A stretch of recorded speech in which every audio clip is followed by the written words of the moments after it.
Hello friends, आज की इस वीडियो में मैंने हिंदी व्याकरण के अंतर्गत उपसर्ग से संबंधित कुछ बहुविकल्पीय प्रश्न आपकी आगामी परीक्षा के लिए मैंने तैयार किए हैं।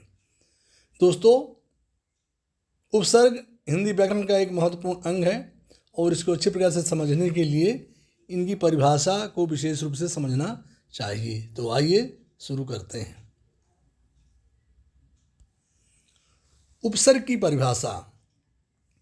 उपसर्ग वह शब्दांश है जो किसी शब्द के आरंभ में जुड़कर उसके अर्थ में विशेषता ला दे या उसका अर्थ ही बदल दे, उसे उपसर्ग कहते हैं। जैसे अभि प्लस मान बराबर अभिमान, प्र प्लस चार बराबर प्रचार। आप यहाँ पर देख पा रहे होंगे कि शब्द है मान। मान में अभि उपसर्ग जोड़ दिया गया है तो उसका अर्थ ही बदल गया और उसका अर्थ हो गया अभिमान। इस प्रकार से चार शब्द में हमने प्र उपसर्ग जोड़ दिया तो बन गया चार से प्रचार। तो दोस्तों, अब आप समझ गए होंगे कि उपसर्ग किसी भी शब्द के या शब्दांश के प्रारंभ में लगता है और जब प्रारंभ में लगता है तो उसके अर्थ को बदल देता है। तो आइए इसी से संबंधित कुछ बहुविकल्पीय प्रश्न समझते हैं।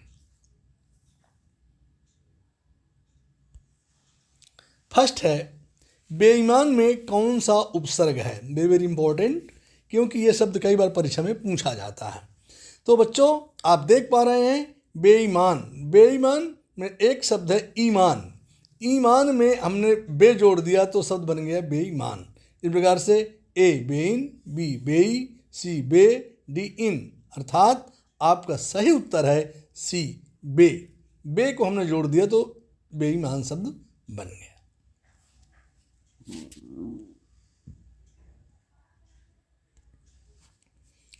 सेकेंड, किस शब्द में उपसर्ग का प्रयोग हुआ है। अब आप सोचिए, जल्दी सोचिए। ए उपकार, बी लाभदायक, सी पढ़ाई, डी अपनापन। आप इनमें देखिए कि किसमें उपसर्ग शब्द का प्रयोग हुआ है। बहुत अच्छे।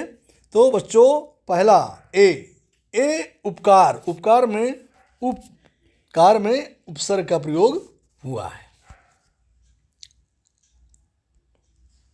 थर्ड, विज्ञान में कौन सा उपसर्ग है। ए अन, बी ज्ञान, सी वी, डी विग। तो दोस्तों, जैसे कि मैंने आपको बताया था, विज्ञान विज्ञान दो शब्दों से बना, बी प्लस ज्ञान विज्ञान। तो अर्थात आपका सही उत्तर है सी।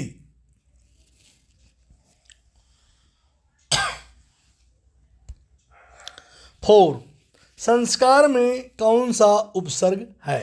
संस, सम, संस, सन। तो बच्चों, सम प्लस संस्कार में है सम। सम उपसर्ग का प्रयोग किया गया है, बी। 5, पुरोहित में कौन सा उपसर्ग है। तो सोचिए। तो बच्चों, पुरोहित में ए पुरा, बी पुर, सी पुरस, डी पुरह।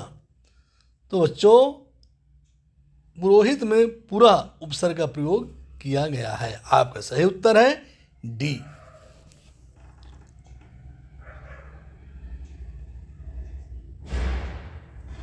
सिक्स, संकल्प में कौन सा उपसर्ग है। ए सा, बी सन, सी सम, डी सा। तो बच्चों, संकल्प में सम प्रत्यय का सम उपसर्ग का प्रयोग किया गया है। आपका सही उत्तर है सी। 7, स्वागत में कौन सा उपसर्ग है। Very very important. स, सम, स्व, सु। तो बच्चों, स्वागत, सु स्वागत, तो सु उपसर्ग का प्रयोग किया गया है तो शब्द बन गया स्वागत।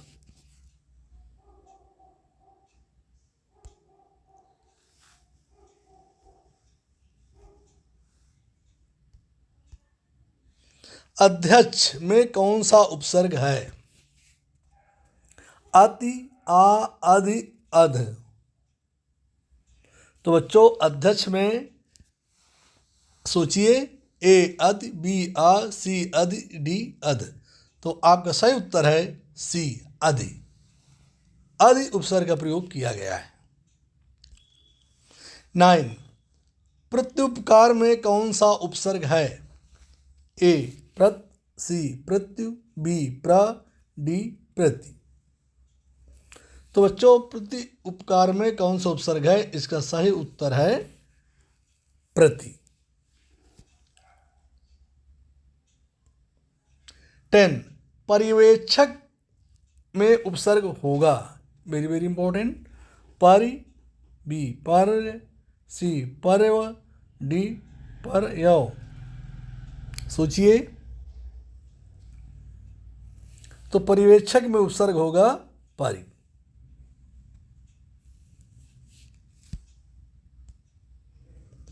11, उपवास में कौन सा उपसर्ग है? ये भी इंपॉर्टेंट है। उपवास, वास, उपवास अर्थात ए उप, बी उत, सी उप, डी अप। अर्थात अब आप तो समझ गए होंगे कि वास में उप जोड़ दिया गया, उपवास हो गया। अर्थात आपका सही उत्तर होगा ए उप। 12, विकास शब्द में उपसर्ग है। बी, बिक, बिका, बी। ये तो बहुत ही आसान है और आप समझ गए होंगे। इसका सही उत्तर है ए वी।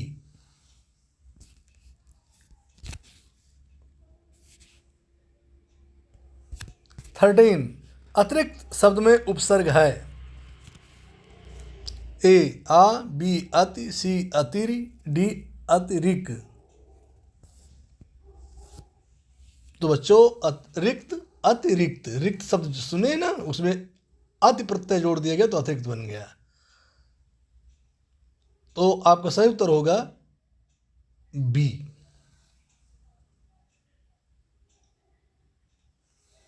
14, निवास शब्द में उपसर्ग है।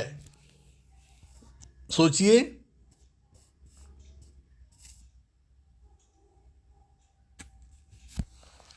ए न्यू, बी न्यूआ, सी न्यू, डी नी। आपका सही उत्तर है डी निवास। वास में हमने जोड़ दिया नी तो बन गया निवास। सम उपसर्ग से निर्मित शब्द नहीं है। सम उपसर्ग नीचे ABCD जो 4 ऑप्शन है इनमें आप सोचिए और समझिए और फिर बताइए कि सम उपसर्ग से निर्मित शब्द नहीं है। कौन सा शब्द है जिसमें सम उपसर्ग नहीं है? सुमति, श्रृंगार, संबोधन, संविधान। तो बच्चों आपका सही उत्तर है ए सुमति।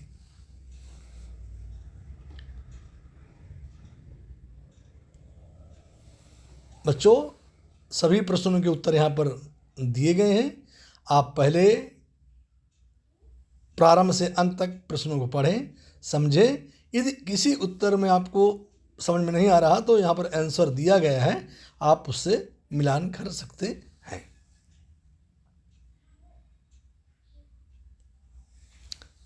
अंत में मैं यही कहना चाहूँगा कि ये उपसर्ग से संबंधित प्रश्न परीक्षा में आते हैं।